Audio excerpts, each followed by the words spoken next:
a second media guy has said this. Jordan Rogers said this last week at Media Days, and if I'd been on here Monday, we'd have talked about it.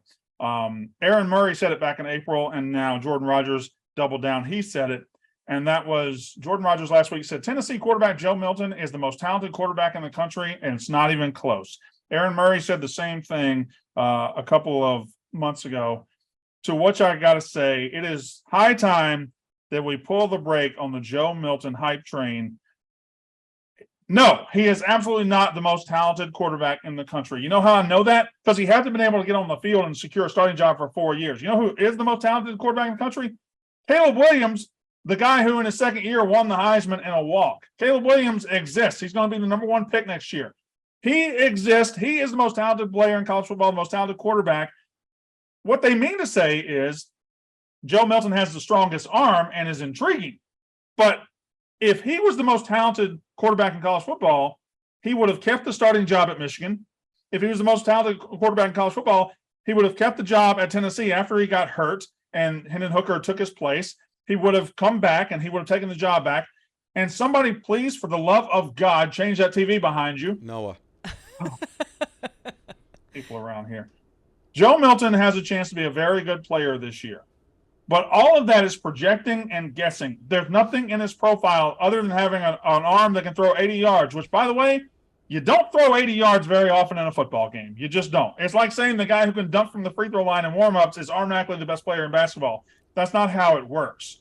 So I need Aaron Rodgers, not Aaron Rodgers. I need Jordan Rodgers and Aaron Murray. And what an interesting combination of names those were. Aaron Murray and Jordan Rodgers, you're wrong. That's stupid. What you said was stupid. It's when they say most talented, like you said, they mean the strongest arm. It's usually like the raw ability. Like he might be the most raw, athletically talented quarterback. I'm not sure. He sure looks like he can be, the way he can throw the ball, the speed, all of that.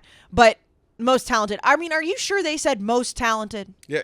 Aaron Murray said most talented? Yeah. I know Jordan Rodgers did, but... No. This is true, and it was made into a graphic. I watched the clip as well. Oh, the graphics. We do love the graphics. There's the Joe Milton hype train is, and I'm a Joe Milton stan. I'm almost off of the train now because it's gone too fast. It's like I don't want to be here anymore.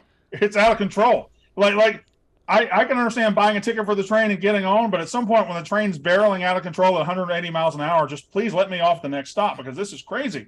But if you're a Tennessee fan and you're on that train, you can't jump off. Because, and Tennessee fans have no desire to jump off. Right. And they're shoveling coal into the engine there to try to make it go faster. But if in the back of their head they know that it's going to potentially crash off a cliff, they're not going to jump off the train because you don't want to be the one guy that's like, this hype's a little bit too high. He's not Hendon Hooker. Let me tell you something. I'll just say it just like this. Forget the name Joe Milton. If a quarterback in his 5th year of college eligibility has 2 starts under his belt, he's not the most talented quarterback in the country. He just isn't. Correct. Because if he were, he would have stuck. Well, I mean, he literally wouldn't have been the most talented quarterback on those 2 teams' rosters, let alone the entire country. He might be great this year, but why don't we let it happen before we call him the best quarterback in America? It's crazy that we just do that. I think the talent thing is, and that's just you can get bogged down in the word because he's 6'6", yeah, he's 250. The raw athletic ability. He can throw. That's like saying he can throw. If a pitcher throws 102, automatically saying he's the most talented pitcher in the country.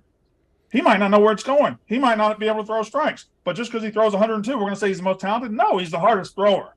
And hard throwing is a talent, but it isn't talent. It isn't the only part of talent. Yeah. There's a lot more that goes into playing quarterback than just throwing it 80 yards. The best analogy that you said is, without a doubt, and everyone had this in their high school and maybe even college, the guy in the warm-up lines that could dunk like, it was like that has to be the best basketball player ever. Then he gets in a 5-on-5 game and he can barely dribble. It's like he can't shoot. He turns the ball over. Like he doesn't know how to play basketball. Well, I mean, we do know that Joe Milton does know how to play football. But Brandon's point is we have a returning Heisman quarterback. Oh, definitely. I mean, for the record, I am not arguing he is the most talented. I'm saying that I think the phrase most talented, the semantics that they were meaning is not what they actually said, because there's no way they actually believe that. But that's what they're saying. They're, Right, they're saying most talented when they mean strongest like arm. if you sat both of them down or anybody else on the planet right now and said, if you're starting an NFL team next year, who would you rather have your starting quarterback be, Caleb Williams or Joe Milton? None of them are saying Joe Milton.